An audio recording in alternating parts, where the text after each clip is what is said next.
Hello, we are about to take on lesson 4. That means you have almost been in our course for a whole month, and I am proud of you going through some of the hard things, learning to navigate the course.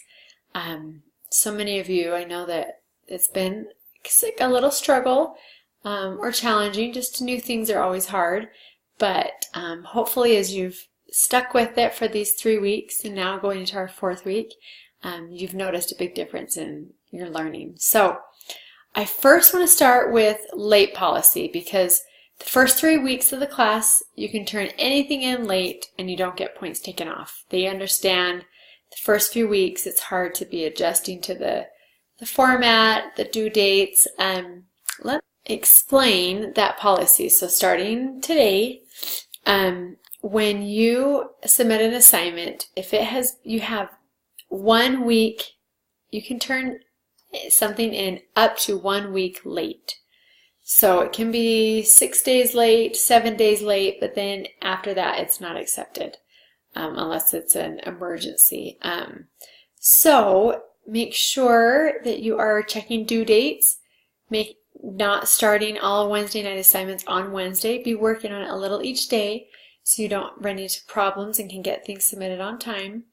And it just helps you learn more. If you're not having to cram it all in at once, then you take the time to truly study and learn. So check the calendar and the assignments and set up to manage your time so that you can submit things on time. However, understand that some things happen and you might submit late. If you do, if it's 1 day late, it's just 5% taken off of what your score would have been. After that, it's 10% per day. So, and like it says, I only accept work up to 1 week late. So if I have a 10-point assignment and it was 3 days late, then you would figure 5% for the first day late and then 10% for each. So 3 days late would be the 5 and then 10 and 10. So that'd be 25% off of what your total would have been. If you were supposed to get 10 points because you did everything correctly, but it was 3 days late, then you will have 7.5 points out of 10. Let me know if you have questions about that. And just, like I said, my advice is to check the calendar, manage your time, work on things early in case something goes wrong or your internet goes out. If it's the night of the due date, then your things are going to be late. So I would suggest working every day a little bit on everything. Okay, I want to go over the topic for this week is lifelong learning, and I love it. I love learning. Even though my formal schooling is all done, unless I wanted to go on and get a different master's degree or a PhD, which I don't want to do anytime soon, I can still be learning every day. And I love President Eyring's quote, "Most people stop learning out of fear. They're afraid they cannot learn, and you need never have that fear if you're faithful." Like it says, you might have interrupted schooling, but he wants you to know that you can learn whatever God would have you learn. Great learners believe that, and they have the attitude that they can learn.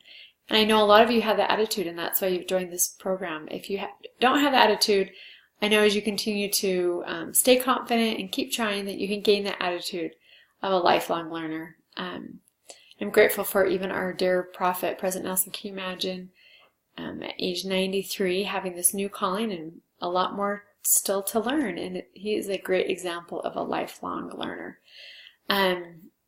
So I hope you learn a lot this week about that. I wanted to go over our application activity. You will, like it says here, it gives you the directions. So first ponder about what you learned up until you work on this assignment about lifelong learning. Download the template, and if you don't have Microsoft Office, let me know. Every student gets a free Microsoft Office suite to have on their computer so that these templates work. So you will you'll complete your assignment. As you see here, you'll need to download this document, Guidelines for Online Communication. Download that and look over it so that you can answer one of the questions on the template. once I've clicked on that, it has downloaded to my computer and I can open it. Check here, look, it says write up, should say up to 1 paragraph to answer each of the following questions. I need 3 sentences. Okay, for a paragraph, I look for at least 3. So for each of these, I need 3. And so make sure that you're doing that. As it says here, Elder Bednar in his article has different questions you can ask yourself to analyze how you're doing with media. Is it helping or preventing you from having the companionship of the Holy Ghost? How does it improve your capacity? How does it help you want to serve others and live and love?